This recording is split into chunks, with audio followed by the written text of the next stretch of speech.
تمام انبیاء کی طرف سے جو ماضی میں گزرے ہیں ایک ضرب المثل کے طور پہ بات موجود ہے، اور یہ بات میرے اور آپ کے آقا مولا نے ہمیں پہنچائی، اور وہ یہ کہ اذا لم تستحی فاصنع ما شئت، جب تیرے میں حیا باقی نہ رہے تو جو چاہے کر. چونکہ حیا مانے ہوگا نا یہ بڑا ہے، حیا مانے ہوگا کہ یہ ماں ہے اور یہ بات میں نے نہیں کہنی، حیا روکے گا کہ یہ باپ ہے اس کے سامنے یہ کام نہیں کرنا، حیا روکے گا کہ یہ میرے رسول صلی اللہ علیہ وسلم کی طرف سے ممانعت ہے اور میں حضور علیہ السلام کا سامنا کل قیامت کے دن کرنا ہے، حیا روکے گا کہ یہ میرے رب کا فرمان ہے اور کیا میرا اللہ مجھے دیکھ نہیں رہا. حیا ہے تو گناہوں سے خود بخود روکو گے، کوئی کیمرہ نہیں تو پھر بھی رک جاؤ گے، کوئی سیکورٹی نہیں تو پھر بھی رک جاؤ گے، کوئی واچ نہیں کر رہا پھر بھی رکو گے، بند کمرے میں بھی رکو گے اپنے رب سے حیا کرتے ہوئے.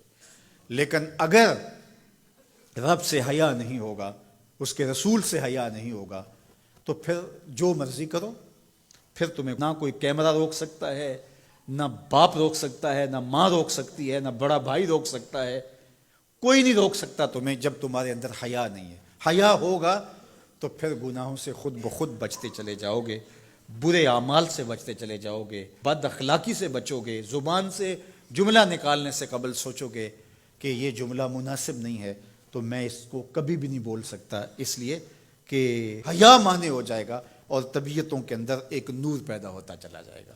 اور یہ پردہ جب اٹھ گیا اور یہ ڈر جب ختم ہو گیا تو پھر راستے صاف ہو جاتے ہیں، جو مرضی کرتا رہو، پھر کوئی پرواہ نہیں ہوتی ہے. مدینہ المنورہ میں صحابہ تشریف فرما تھے کہ ایک خاتون گزری، سیاہ رنگت، حبشی نژاد. تو ایک صحابی فرمانے لگے اگر جنتی خاتون دیکھنی ہے تو یہ خاتون جا رہی ہے. تو پوچھا کہ یہ کیسے؟ کہا ایک دن یہ خاتون حضور کے پاس آئی اور اس نے کہا حضور مجھے مرگی کے دورے پڑتے ہیں تو میرے لیے دعا کر دیجئے کہ اس مرض سے مجھے نجات ملے. تو آقا کریم علیہ السلام نے فرمایا اگر تم کہو تو میں دعا کر دیتا ہوں اور یہ دورے تمہیں نہیں پڑیں گے، اور اگر تم ان پہ صبر کر لو تو میں تمہیں جنت کا وعدہ دیتا ہوں. اب تمہارے ہاتھ میں ہے، جو چاہو کر لو. اس خاتون نے بغیر تأمل کے کہا مجھے جنت والا وعدہ قبول ہے، دورے پڑتے رہے کوئی بات نہیں، مجھے جنت والا وعدہ قبول ہے، لیکن حضور ایک کرم میرے پہ فرمائیے، وہ یہ کہ جب مجھے دورہ پڑتا ہے تو میں گر پڑتی ہوں، تو گر جانے کی وجہ سے سطر کا خیال نہیں رہتا، ظاہر ہے بے ہوشی ہو جاتی ہے، تو میرے پہ یہ کرم فرمائیے، دعا کیجئے جب میں گروں تو اللہ میرے سطر کی حفاظت کرے. تو حضور نے یہ دعا کر دی. اب وہ گرتی تھی لیکن اس کا سطر نہیں کھلتا تھا. اللہ اکبر. تو اس کو کتنا خیال تھا اپنے پردے کا، کتنا خیال تھا اپنے سطر کا. یہ جمال ہے عورت کا، عورت مستور ہے، عورت کو عورت کہا جاتا ہے، مستور سطر سے ہے، یہ پردے کی چیز ہے. اور اللہ جل شانہ نے اوڑھنیاں اوڑھ کر کے رکھنے کی خواتین کو تلقین کی. آج جدید مفکرین تو عورت کے ساتھ مصافحہ کے راستے بھی نکال رہے ہیں. وہ کسی نے کہا تھا یہ عورت کی آزادی نہیں ہے، یہ عورت تک پہنچنے کے لیے مرد آزادی چاہتے ہیں.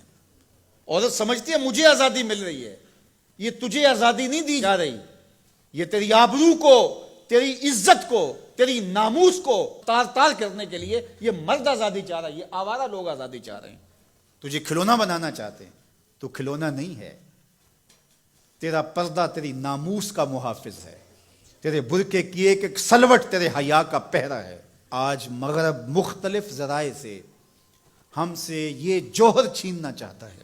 تو اب ہمارے اوپر تہذیبی یلغار کے ذریعے سے، میڈیا یلغار کے ذریعے سے، تمدنی یلغار کے ذریعے سے، مختلف ناموں سے، مختلف ایام منانے کے ذرائع سے ہم سے اگر ہمارے جوہر حیا کو چھین لیا جاتا ہے تو ہمارے پلے کیا بچتا ہے؟ کیا ہم گو کوڑا قوم ہے کہ جو کوئی لے کے آئے اور اسی کے پیچھے چل پڑے؟ کیا ہمیں نہیں پتا کہ ہم کون ہیں؟ ہماری بھی کوئی بنیاد ہے، ہماری کوئی ساکھ ہے، ہمارے آباء و اجداد ہیں، ہمارے اوپر کتاب اتری ہے، ہمارے آقا نبیوں کے امام ہیں، ہمیں پورا کامل اکمل دین دیا گیا ہے. کیا ہم وسیع ظرفی کے نام سے، روشن خیالی کے نام سے سب کچھ اختیار کر لیں گے؟ یا ہمیں سوچنا پڑے گا کہ ہمارے دین کی شناخت کیا ہے؟ تو میرے حضور نے فرمایا ہر دین کی ایک الگ شناخت، الگ پہچان اور نمایاں نشان اور علامت ہوتی ہے۔ اسلام کی وہ نمایاں علامت حیا ہے۔ اگر حیا ہے تو دین ہے، اگر حیا نہیں ہے تو دین نہیں ہے۔ تو اللہ ہمیں حیا کے نور سے مالا مال کرے، ہماری نسل نو کی بالخصوص حفاظت کرے، ہماری بیٹیوں، بہنوں اور مستورات اسلام بناتے دین کی اللہ خاص طور پہ حفاظت فرمائے، آنکھوں میں شرم اور حیا کے نور کو پیدا کرے، اور ہمارے باطن بھی حیا کے نور سے مالا مال ہوں۔